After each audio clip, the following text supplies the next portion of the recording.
Earth, a 4.5 billion year old planet, still evolving. As continents shift and clash, volcanoes erupt, glaciers grow and recede. The Earth's crust is carved in numerous and fascinating ways, leaving a trail of geological mysteries behind. In this episode, investigators are exploring the driest place on Earth, the Atacama Desert in Chile. This barren landscape is 50 times drier than Death Valley. Now, scientists are piecing together the puzzle of how this desert was made. From raging volcanoes to colossal mountains, oceans. The clues they uncover also provide a window into the formation of the Earth itself.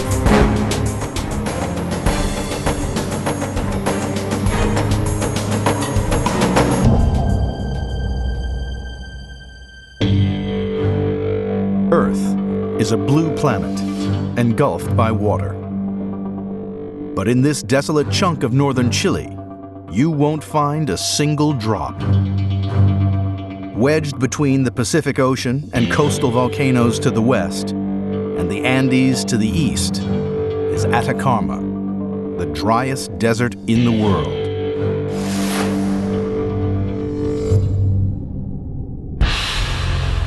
600 miles long and narrow, on average just 100 miles wide. It's the same size as Iowa. Now, scientists are on a mission to find out how it was made.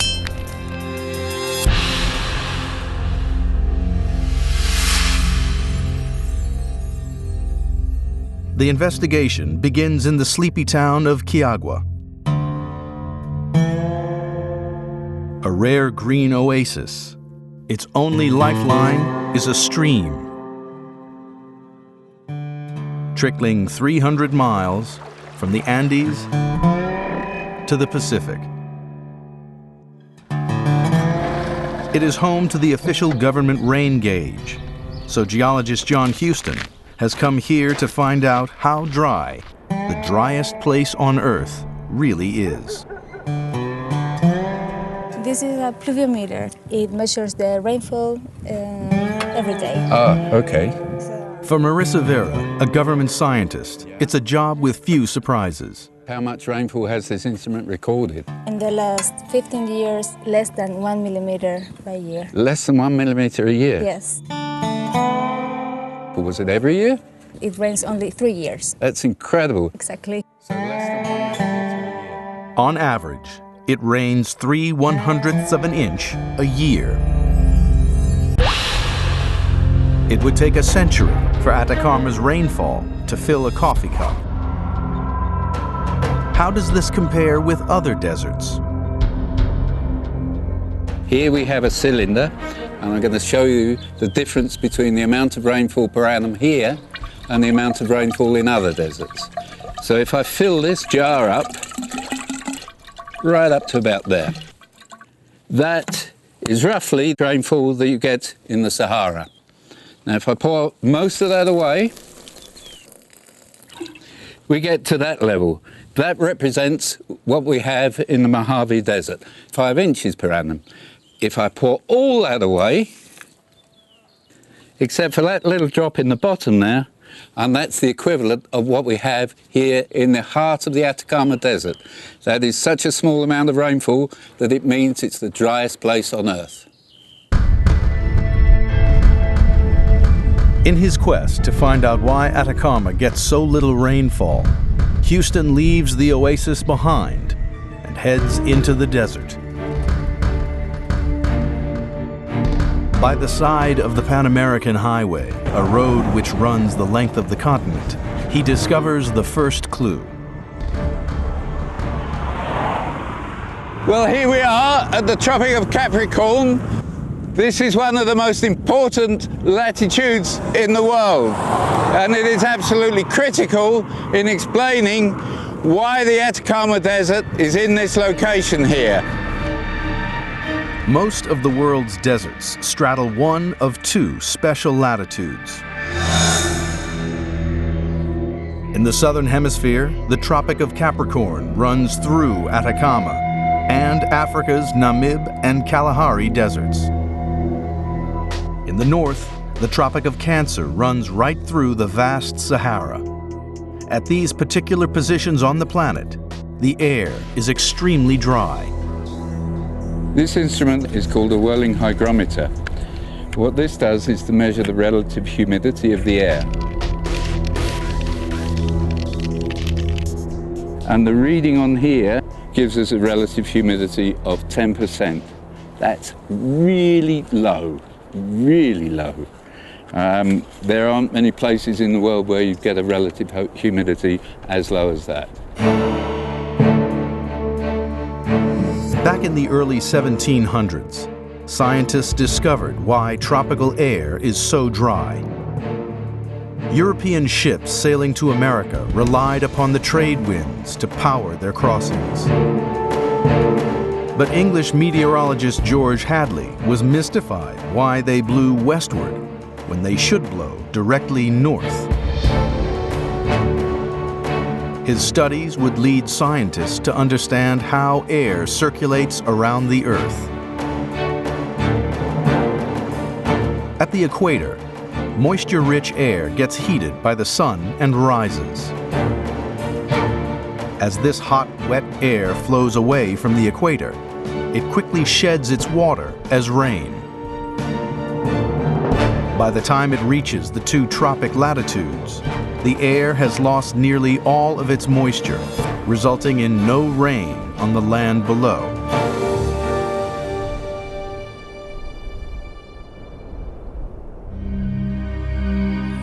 The mystery, though, is why Atacama gets so much less rain than any place else. Scientists hope to crack the case by figuring out how Atacama first formed. On the hunt for clues, Houston travels deep into the true desert. This closely guarded location was discovered during routine mapping by geologists back in the 70s. But the huge significance of their find wasn't realized until 1998. This band of boulders is the single most important clue to Atacama's beginnings. It's a delicate rock called gypsum.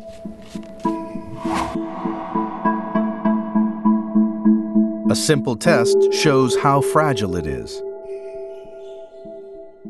If I pour a little bit of water on top of that, you will see that it very rapidly falls apart. What's happening here, of course, is that when I'm putting water on this, you see it dissolve. I mean, it's just going to fall apart. The survival of gypsum as a solid rock tells scientists there hasn't been any heavy rain since the rock formed. So the next step was to date it and figure out when this place became dry. Gypsum can't be directly dated, but by analyzing fossils in the surrounding rocks, the awesome age of the desert was revealed. Atacama is a staggering 150 million years old. This gypsum here is an extremely special gypsum.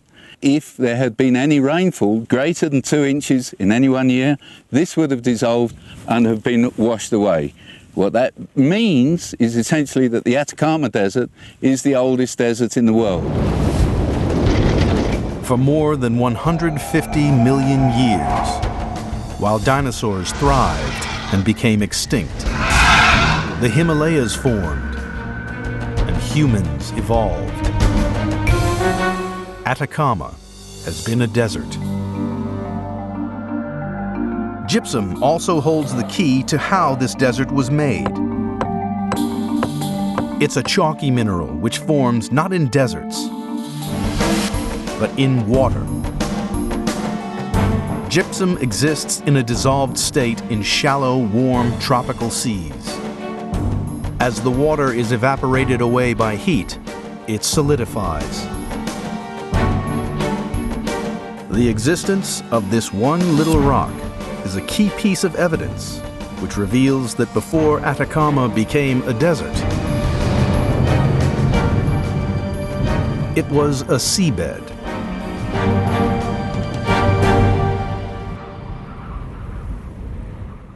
This really insignificant looking piece of rock indicates that all this desert was once underwater. So this gypsum in this location in the Atacama Desert is absolutely critical to understanding the whole history of the Atacama Desert. In the investigation so far, scientists have pieced together evidence of how and when the desert first formed. Atacama's location near the Tropic of Capricorn means air is dry and no rain falls. Fossils found in the surrounding gypsum rock reveal the age of the desert. Gypsum, a rock that forms only in water, reveals Atacama was once underwater. Now, as scientists explore the mystery of how Atacama evolved from ocean floor to pure desert, they unearth explosive evidence in the investigation of how the driest place on Earth was made.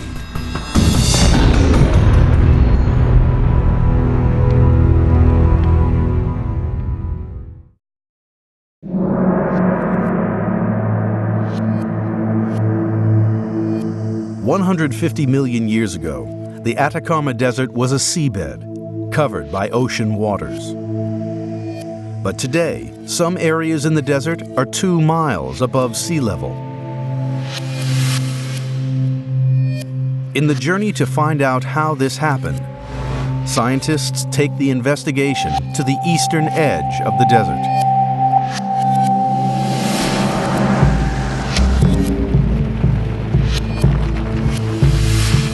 This strange landscape is the largest geyser field in the southern hemisphere.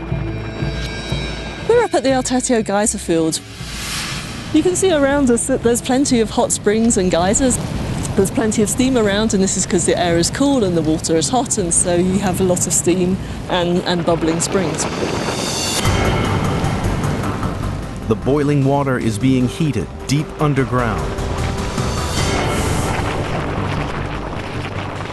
The geysers and the hot water that you find up at El Tatio are indications that you have a body of hot rock underneath us. And another indication is you have a bunch of volcanoes surrounding this basin. The earth here is violently alive. Molten rock erupts onto the surface, forming volcanoes. The fiery volcanoes and the boiling geysers are evidence of a turbulent process happening deep beneath the desert. Here, the Pacific Ocean crust is being forced underneath South America, much like a spatula going underneath a pizza. This geological process is called subduction.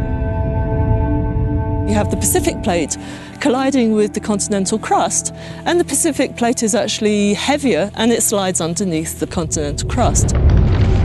And as it does so, it heats because it gets to a depth of about 60 miles and it becomes molten. This crucial depth is called a melting zone. Hot molten rock then thrusts upward to form the active volcanoes that ring the El Tatio geyser field.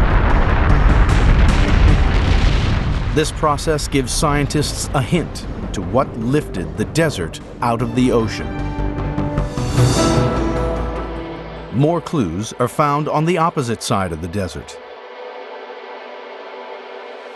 Geologists know that these coastal hills were also once volcanoes. Today, they're completely dead, but modern dating techniques show that they first erupted over 195 million years ago. It's a crucial piece of evidence which reveals when the Pacific Plate first began to force its way beneath South America.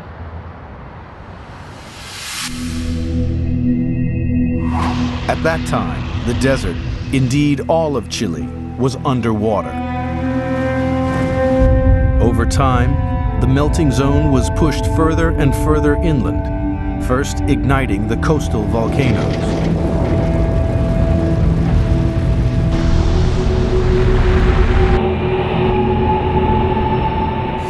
As the melting zone passed beneath the desert, it formed new crust, thickening and raising the land. The Atacama Desert slowly emerged.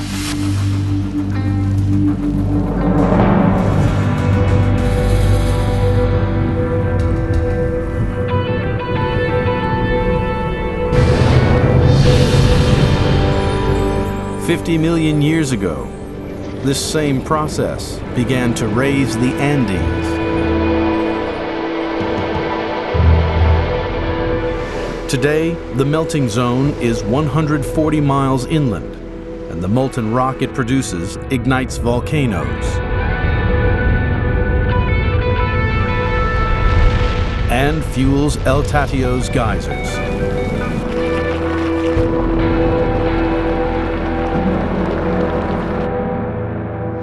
But as it passed under the Atacama Desert, it also left behind this: Chuquicamata, the largest open-pit copper mine in the world. Volcanic processes concentrated the copper ore here, but it was the desert's unique climate that locked it in place. This area of northern Chile produces some of the largest and most important copper deposits in the world, and this is largely due to the very dry climate. Most of the erosion on the Earth's surface is caused by water. So here, where there's so little rainfall and there's very little surface water, there's not very much erosion, and so the copper deposit has actually remained intact. As a result, this barren wilderness is one of the most valuable pieces of land on the planet.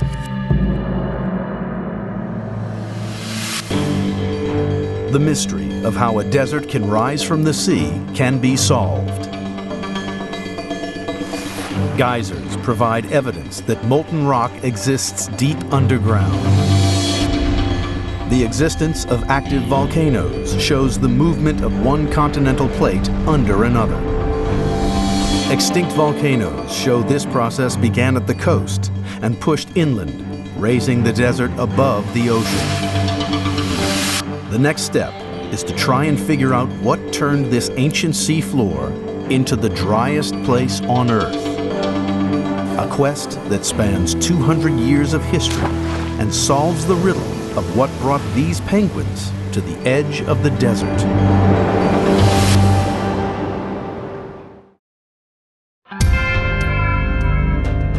The Atacama Desert is intriguing because it is the driest place on Earth. Deserts by their very nature are dry, but Atacama is unique. It's 50 times drier than Death Valley in California. And it's not because it's hotter. Atacama averages around 80 degrees Fahrenheit during the day, whereas temperatures in Death Valley regularly soar above 110. The search for what turned this strip of land from a regular desert into the world's driest place begins out on the open sea. One of the curious things about the Atacama is that we actually see here penguins. Penguins obviously like cold water, and that's really confusing when you think of on shore we have really hot conditions. In fact, the temperature of the water here is about 55 degrees Fahrenheit, whereas on land the temperature is something like 80 degrees Fahrenheit. These penguins were first described by explorer Alexander von Humboldt over 200 years ago. While traveling along this coast, he was puzzled by the huge variety of marine life. Measuring the temperature of the water gave him an explanation. It was 20 degrees colder than expected. Perfect for sea life like penguins.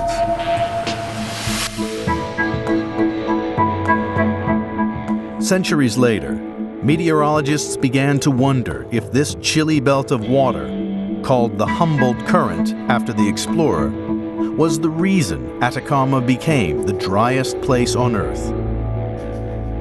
The Humboldt Current comes all the way up from Antarctica, bringing with it cold water. And it is this cold water which creates this dull grey day that we see here with a fog overlying us. It causes the air above it to cool, forming a thick bank of cold cloud and fog which clings to the shore. Hot, dry air descends at the tropics. Here, that hot air sits on top of the cold, heavy rain clouds, holding them down. Meteorologists call this an inversion layer. Trapped at 3,000 feet, the clouds can't rise up and shed their rain on the high-altitude desert. The inversion layer prevents any moisture that may accumulate close to the sea from moving inland. So that is one of the reasons why this Humboldt Current actually contributes to the dryness of the Atacama Desert that we see just over there. But is it this inversion layer, created by the Humboldt Current, that has turned Atacama into the driest desert in the world? In the desert's northern tip, in a desolate place called Quebrada Aroma, geologist Laura Evenstar is looking for clues to solve this riddle. She's trying to put a date on when the desert became so very dry.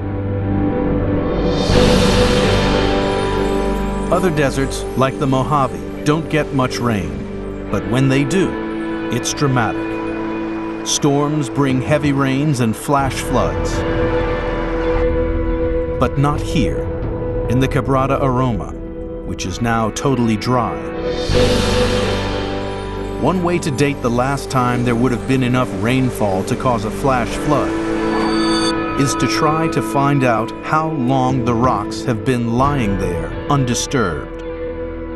What we have here is a miniature demonstration of what goes on if we start having large amounts of rainfall.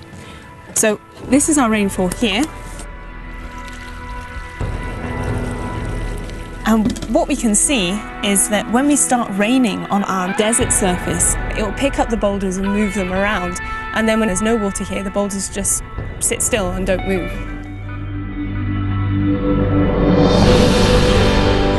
The surface of Quebrada Aroma is strewn with rocks, so she's cracking them open to reveal evidence of exactly when water last flooded the landscape.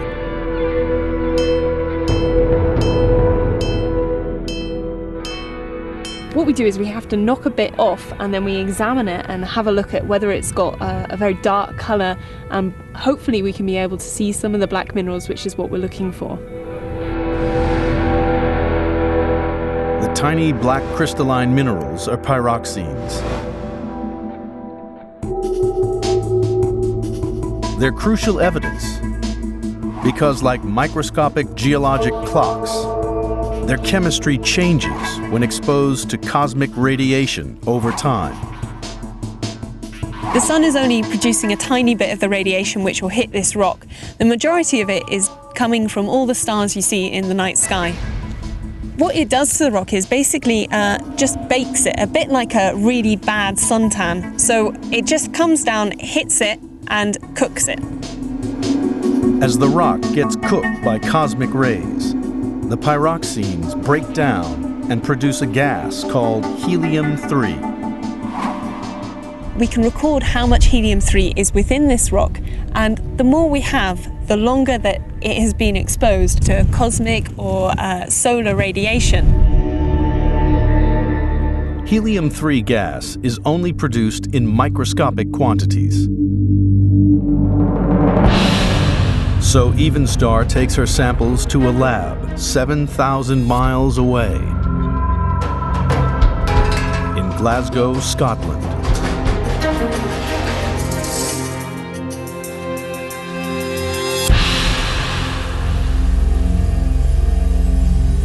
So what we do using a laser is we shoot the laser into one of the wells and vaporize our crystals.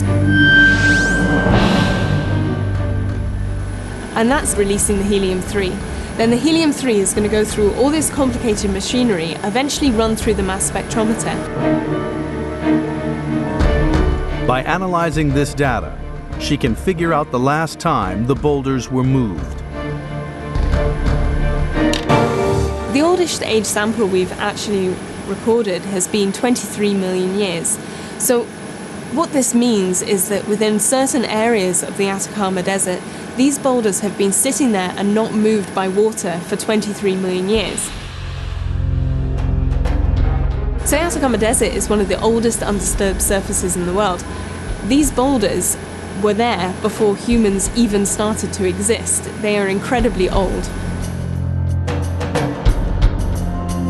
Evenstart has discovered that there are places in the desert which have been bone dry for 23 million years. This date is a crucial clue in the investigation because it coincides with the birth of the Humboldt Current.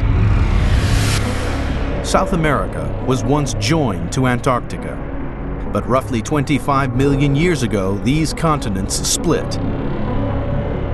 A channel opened. Freezing water began to circulate round the pole and thundered north along the coast. This cold current formed an inversion layer, trapping coastal rain clouds and starting Atacama's slow transformation into the driest place in the world.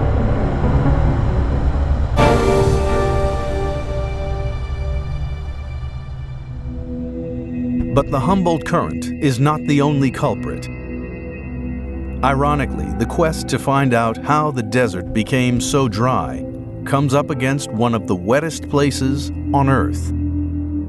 On the other side of Atacama is the Amazon, but the heavy rainfall from the rainforest doesn't get anywhere near the desert.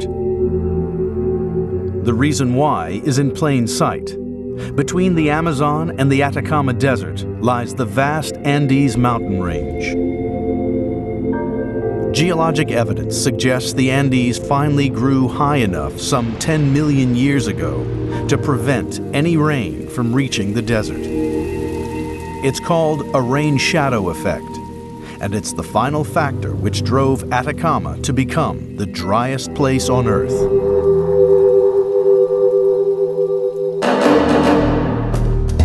The evidence for what turned Atacama so incredibly dry is mounting.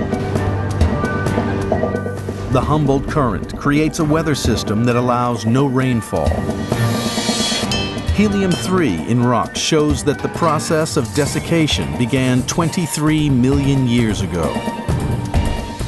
The rising Andes, 10 million years ago, made it drier still. The investigation would seem to be conclusive. Atacama has been a barren, essentially rainless landscape for millions of years. But then, something happened to blow that conclusion wide open. Tiny shards of stone reveal that an ancient civilization once lived here.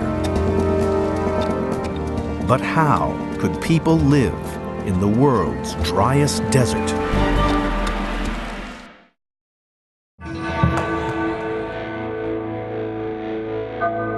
The Atacama Desert is by far the driest place on Earth. And by piecing together the evidence, scientists believed it had been so for millions of years.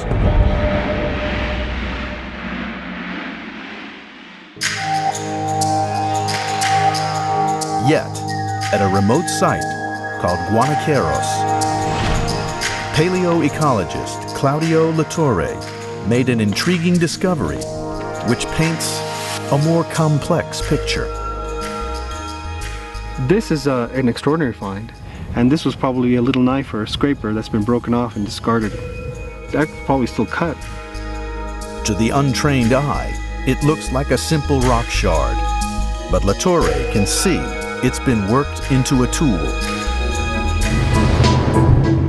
And he's found hundreds of them. they're clues that reveal ancient humans once lived here. This was not just a temporary residence. This was something where people were living and working and banging away at rocks and making artifacts and living off this landscape, using the resources at hand. As water is essential for life, it seems impossible that any kind of plant, animal, or human life could survive here. Latorre suspects that some regions of this 57,000 square mile desert were once much wetter. Not millions of years ago, but during the time humans walked the earth. In 1997, he set off on a mission to hunt for evidence. Today, he's retracing that journey.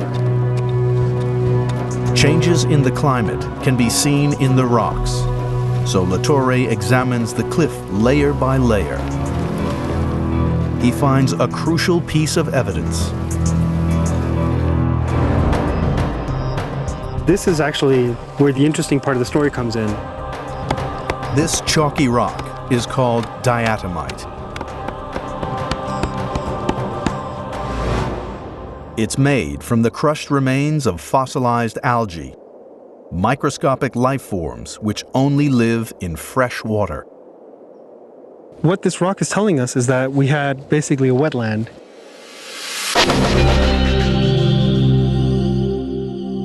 Whereas you look at the landscape across the day, and we see that it's basically about as dry as you can get.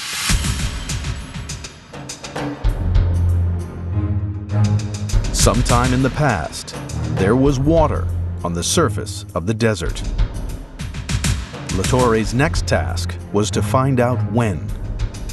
Radiocarbon dating is one of the most accurate methods of dating. But using this method means sampling something organic. So Latorre combed the desert for clues. The way we work is basically poking our heads into every little hole and crevice that we can find. When we found this place, we couldn't believe our eyes. He accidentally and luckily stumbled upon the most important piece of evidence in this investigation. At the back of the cave was a vast nest. It's made from the feces of thousands of generations of tiny mammals. The size and shape of the pellets told Latorre those animals were chinchilla rats. And it also contained the critical clue he was searching for: organic material. When we found this site, one of the most exciting discoveries that we made was the fact that it's full of grasses. Now look across the landscape today and tell me where those grasses are. And we immediately knew that we were talking about some major vegetation change. This grass looks as fresh and crisp as if it was collected yesterday. But when Latorre carbon dated grass from the nest, what he found was amazing. The grass was more than 11,000 years old.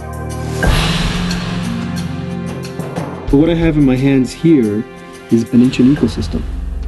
This is about as clear an indicator you can get, better than anything else you can think of, that water increased in the past in this area. The nest reveals strong evidence that plants and mammals did exist here. And they weren't alone. Underneath the thick layer of nest is another layer, rich with tiny handmade tools. If we look around, we can find actually evidence of this past human occupation. There's just full of little shards here on the floor. Some regions of Atacama have been constantly dry for 23 million years. But this evidence shows that other regions, like Guanacaros, were very different 11,000 years ago. It's a fossilized snapshot of a diverse ecosystem briefly bursting into life. Grasses grow and wetlands flourish in this wetter time. Tiny mammals thrive and breed. while game, like vicuña and llamas, meant humans could live in this rich and fertile environment. So it's wonderful to know that by looking at something as mundane as a rodent nest, you can actually find clues that enabled you to understand the past human colonization of the Atacama Desert, which is no mean feat in itself, given the fact that it's such a harsh climate today. The date of the rat's nest gives scientists a possible theory of where the water came from. 11,000 years ago, the last ice age was at an end. The global climate was changing. More rain fell high in the Andes, flowing down to the desert in rivers. In some places, groundwater pooled, forming wetlands. Others remained untouched by water, as they had for millions of years. But just 1,000 years later, the climate changed again. Rivers dried up, grasses died, rats and humans disappeared. Now every drop of groundwater has been sucked down into the parched earth. Latorre demonstrates how deep that water is today. So just to give you an idea of how much change has gone on since the wetland was formerly at the surface, here's a little experiment that we can do. This is a well, and I'll drop this little rock, and we're going to count, and we're going to see how long it takes for that rock to hit the water.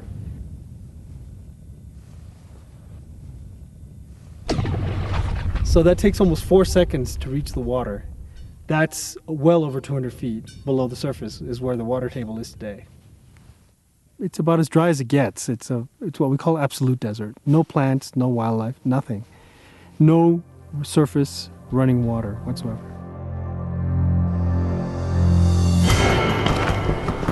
The investigation of this driest place on Earth took a surprising turn.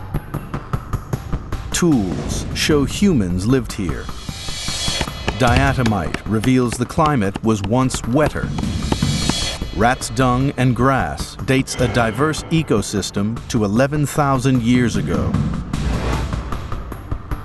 Yet this extraordinary desert has more secrets to tell, not just about life in one of the most extreme environments on our planet, but also about life on other planets.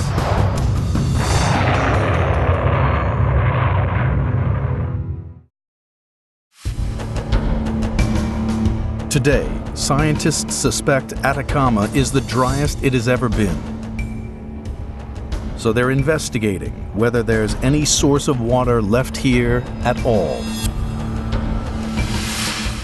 And NASA scientist Alfonso Davila knows that if there's water, there's a chance there could be life here too. But when he first arrived, the signs didn't look good. When I came here for the first time, I drove for a couple of thousand miles, and when I got back to my base camp, I realized that I didn't have a single insect smashed against my windshield.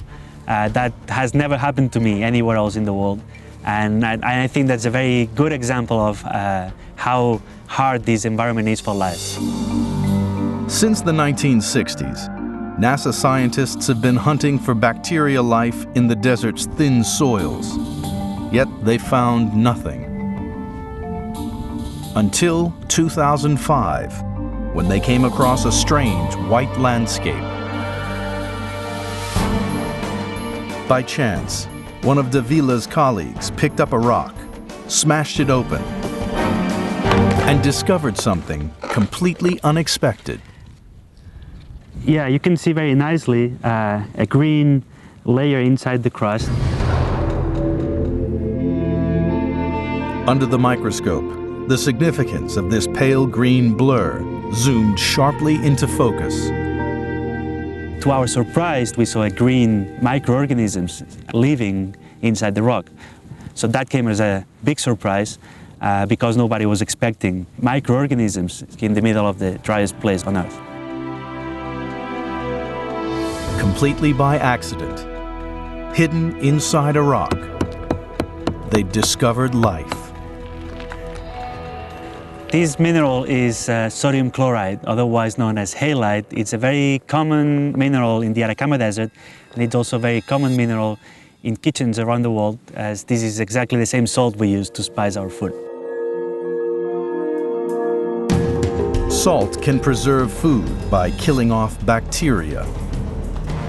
But here, strangely, it was harboring a colony of green microbes. To find out how they survive, Davila laid out a series of sensors that measure humidity. His research shows that although on average the air in the desert is around 10% humidity, on rare occasions it rises as high as 75%. This momentary increase in water vapor is the only source of water. And it's this water that gives rise to life. The distinctive property of salt is its capability to extract water vapor from the atmosphere and forms a liquid solution inside the rock. As moisture from the air is sucked into the salt, the microbes allow the rock to bring the water to them. Life is actually very robust. It's very flexible, and it can really adapt to some of the most extreme conditions that we see on Earth.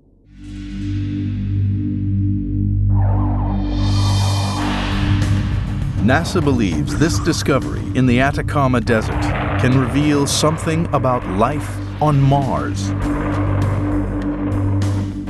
In 1976, the Viking lander detected water in Mars's thin atmosphere.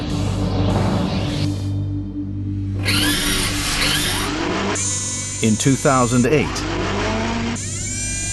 NASA's Mars Odyssey orbiter found evidence of salt on the planet's surface.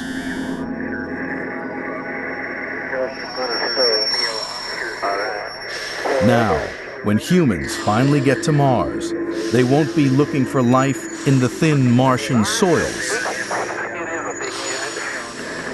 but inside the rocks. Unfortunately, it's going to be a long time until we see humans walking on Mars. Until then, we come to the Atacama Desert and we study this type of rocks, which likely hold the clue to understanding life on Earth and also to understanding the potential for life in other planets in our solar system. So, it's possible that an accidental discovery in the driest place on Earth will one day lead scientists to crack open a Martian rock and discover little green alien life.